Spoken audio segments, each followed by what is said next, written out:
자, 오늘은 시편 18편의 마지막 결론 부분을 살펴보겠습니다. 자, 다윗은 이 시편을 마무리하면서 하나님께만 모든 영광을 다 돌리고 있습니다. 그는 자신의 원수들 앞에서 큰 승리를 거두었고 이방 민족들을 무찔러 굴복시켰습니다. 그렇지만 그는 그 큰 승리에도 불구하고 조금도 자기의 영광을 취하지 않았고 그 모든 것이 하나님의 은혜요 하나님의 역사였다는 사실을 고백한 것입니다. 자, 먼저 본문의 46절을 보겠습니다. 46절에 여호와께서 살아계시니 내 반석께서 찬양받으시며 내 구원의 하나님께서 높임을 받으소서 하였습니다. 자, 이 말씀은 하나님을 가리켜서 살아계신 분이라고 말하고 있습니다. 자, 이 말씀은 하나님께서 실제로 존재하시며 활동하시는 인격적인 존재라는 사실을 보여줍니다. 자, 보통 사람들은 하나님을 눈으로 보지 못하기 때문에 그분의 살아계심을 인정하지 않고 또 부인합니다. 하지만 우리 인간의 눈으로 볼 수 없다는 것과 하나님의 살아계심은 아무런 관계가 없습니다. 하나님은 눈에 보이시지 않지만 참으로 살아계시며 또한 모든 곳에 항상 존재하시고 그리고 영원히 계시는 분입니다. 그분은 이 세상의 만물을 다 주관하시고 각 사람의 일거수일투족을 다 인도하시는 분이기도 합니다. 자, 우리 성도들은 불신자들과 다르게 하나님의 살아계심을 믿는 자답게 살아야 합니다. 물론 우리는 항상 하나님께서 살아계신다고 말을 하고 있습니다. 그렇지만 우리 말과 다르게 실제 삶 속에서 우리는 너무나 자주 하나님께서 살아계시지 않은 것처럼 행동할 때가 많지요. 하나님께서 모든 것을 다 보심에도 불구하고 우리는 아무렇지도 않게 죄를 짓고 또한 하나님께서 나의 삶을 인도하신다고 인정하면서도 그분을 우리는 쉽게 의심합니다. 자, 이러한 말과 행동과 생각은 모두 하나님을 망령되게 대하는 것으로서 제3계명을 어기는 죄입니다. 자, 우리가 이러한 죄를 짓지 않기 위해서는 하나님을 지식으로만이 아니라 경험적으로도 아는 지식이 깊어져야 합니다. 하나님을 실제로 만나고 그분 안에 살며 그분과 동행하며 그분께 순종하는 그러한 신앙의 삶의 경험들이 점점 더 많이 쌓여가야 하는 것이죠. 우리는 하나님의 살아계심을 분명히 알고 믿게 해달라고 하나님께 기도해야 합니다. 자, 그렇게 함으로써 우리는 다윗과 같이 이런 명확한 믿음을 가지고서 하나님을 섬길 수 있을 것입니다. 자, 다음으로 다윗은 하나님을 찬양하고 높이는 말씀을 이어가고 있습니다. 자, 이 본문의 46절과 49절에서 그는 반복해서 주님의 이름을 찬송합니다. 그가 이렇게 하나님을 찬송하는 이유는 자, 그분께서 베푸신 구원의 은혜 때문이었습니다.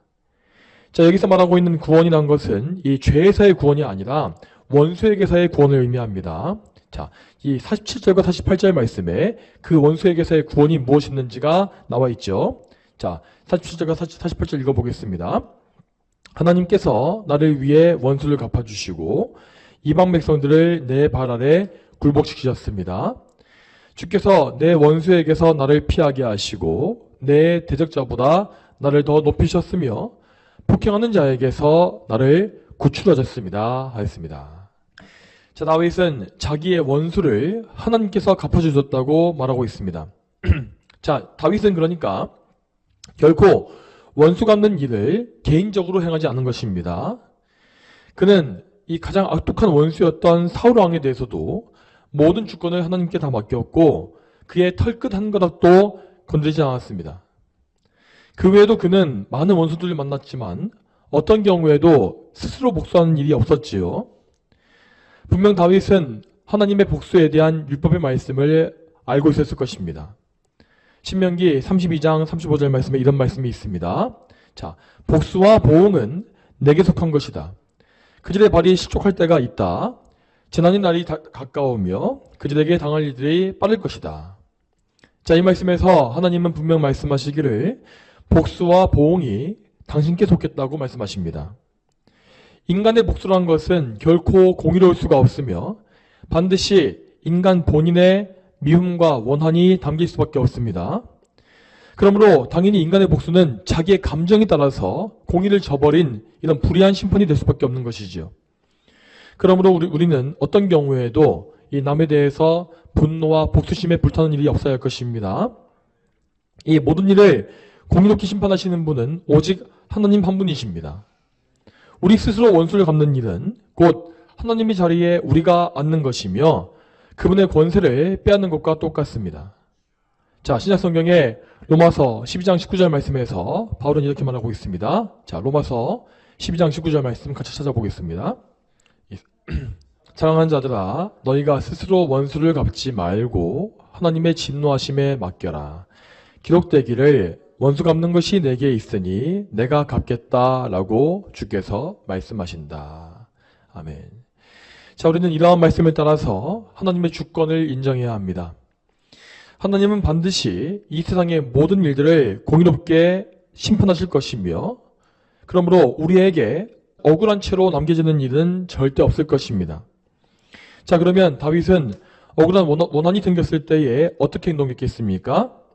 그는 그 원수들의 악행을 놓고 하나님께 간절히 기도했습니다. 그는 원수들과 이 자기 사이에 하나님의 공의로운 판결이 있기를 늘 간구했습니다. 자, 그렇기 때문에 다윗은 더더욱더 악을 악으로 갚지 않기 위해서 자기 행동을 주의하게 되었죠.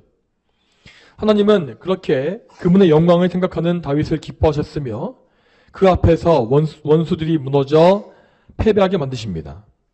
하나님은 다윗을 구출하시고 대적들을 부끄럽게 하셨으며 다윗을 높이심으로 말미암아 원수들을 굴복시키셨습니다. 다윗은 자기의 죄에서 구원받았을 뿐만 아니라 인생 중에 만났던 모든 원수들로부터도 놀라운 구원을 받게 된 것입니다. 자, 그렇기 때문에 다윗은 기쁨 가운데 하나님을 찬송하고 있습니다. 자, 이 다음으로 49절을 보게 되면 자, 그는 찬송의 범위를 더 넓히는 것을 볼 수 있습니다. 그는 49절에서 민족 가운데 주님을 찬양하고 라고 말합니다. 자, 이 말씀은 곧 하나님을 알지 못하는 이방 민족들 앞에서 주님을 찬양했다라는 의미입니다. 그가 이렇게 이방 민족들이 보는 앞에서 찬송을 올린 이유가 무엇이겠습니까? 자, 그것은 분명히 그들에게 이 승리를 과시하기 위한 목적이 아니었습니다. 다윗은 이 이방 민족들을 하나님께로 이끌기 위해서 이러한 일을 행한 것입니다. 자, 이 부분을 이렇게 해석할 수 있는 이유가 무엇일까요? 자, 그 이유는 이 신약 성경에 이 말씀이 인용되어 있기 때문입니다. 자, 로마서 15장 9절 말씀에서 바울은 이방인들의 구원을 언급하면서 이 시편 18편 49절의 말씀을 인용하고 있습니다. 로마서 15장 9절 말씀. 이방인들로 하여금 그 긍휼하심을 인하여 하나님께 영광을 돌리게 하려는 것이다. 기록된 것과 같으니 이러므로 내가 이방인들 가운데서 주님을 찬양하고 주님의 이름을 찬송합니다 하였고. 아멘. 자, 이 말씀에서 기록된 것과 같으니 이후에 나와 있는 말씀이 바로 이 다윗의 시편입니다. 자, 그러므로 이 말씀의 맥락을 보았을 때에 분명 다윗의 시편의 말씀은 이방인들의 구원을 염두에 두고 기록된 것이 맞는 것입니다. 자, 다윗은 후대의 유대인들처럼 이방인들을 배척하는 사람이 아니었습니다. 그는 죄인들을 사랑하시는 하나님의 그런 인애하심을 알았기 때문에 이 어리석은 이방 민족들까지도 구원에 이르길 원하는 그런 넓은 마음을 가진 것입니다. 자, 이제 다음으로 마지막 50절을 보겠습니다. 50절 말씀에 여호와께서 자기 왕에게 큰 구원을 베푸시며 그분의 기름 부음 받은 자에게 인연을 베푸시니 다윗과 그의 후손에게 영원히 베푸십니다 하였습니다. 자, 이 말씀은 분명히 다윗이 예표하는 그리스도 예수님을 직접 가리키는 표현입니다. 다윗은 여기에서 이 다윗 자신을 가리키고 있는 나라는 표현을 빼버렸습니다. 그 대신 그는 3인칭 표현을 사용해서 3인칭으로 자기 왕에게, 기름 부음 받은 자에게, 다윗과 그의 후손에게 라고 말하고 있지요. 자, 이 표현들은 다윗을 가리키기보다 먼저 그리스도 예수님을 가리키는 것입니다. 이 중에서 기름 부음 받은 자라는 이 말의 원어는 히브리어로 메시아라고 되어 있습니다.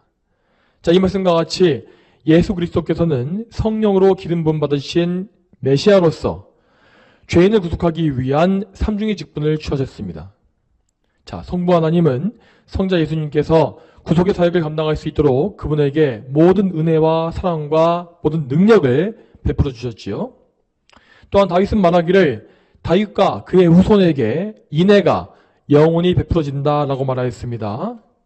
자, 만일 이 말씀이 이 다윗의 후손으로 태어났던 유다의 왕들을 가리키는 것이라면 이 말씀은 아마도 거짓말이 될 것입니다. 왜냐하면 다윗의 왕가는 영원하지 못했고 BC 586년에 멸망했기 때문입니다. 그러므로 이 말씀은 분명히 다윗의 후손으로 오신 영원한 왕이신 예수 그리스도를 가리키는 것이라고 볼 수 있겠습니다. 자, 여러분, 하나님께서 다윗의 후손으로 오신 예수님께 영원한 인애를 베푸신다는 사실을 꼭 기억하시기 바랍니다. 자, 그런데 예수님은 원래부터 성자 하나님이시기 때문에 아버지 하나님의 사랑을 받고 주셨습니다. 그러므로 원래부터 있어 왔던 그런 사랑을 굳이 여기에서 다시 언급할 필요는 없는 것입니다. 따라서 50절 말씀에서 언급하고 있는 이 영원한 인애라는 것은 그분 안에 있는 그분의 백성에 대한 것임을 우리는 알아야 합니다. 예수님은 선택된 백성의 머리로서 하나님과 구속의 언약을 맺으신 분입니다. 그분은 그 구속 언약의 대표자로서 하나님께서 베푸시는 모든 은혜의 통로가 되어 주십니다. 그분 안에 있는 우리는 사랑받을 자격이 없는 죄인이었지만 예수님의 공로로 말미암아서 영원한 인애를 받게 되었습니다. 그러므로 예수님 바깥에는 영원한 사랑이 존재하지 않습니다. 하나님은 그리스도를 믿고 그분과 연합되어진 사람들에게만 영원한 인애를 베풀어 주십니다. 그러므로 우리는 그리스도를 사랑하고 그분 안에 거하기를 원해야 합니다. 우리는 오직 예수님을 통해서 아버지 하나님께 나아갈 수 있으며 예수님의 공로를 통해서 근거로 해서 성령님의 내주하심을 받는 것입니다. 자, 우리 모두가 오직 그리스도를 믿음으로 말미암아 이 삼위일체 하나님의 은혜 안에 거하게 되기를 소망합니다.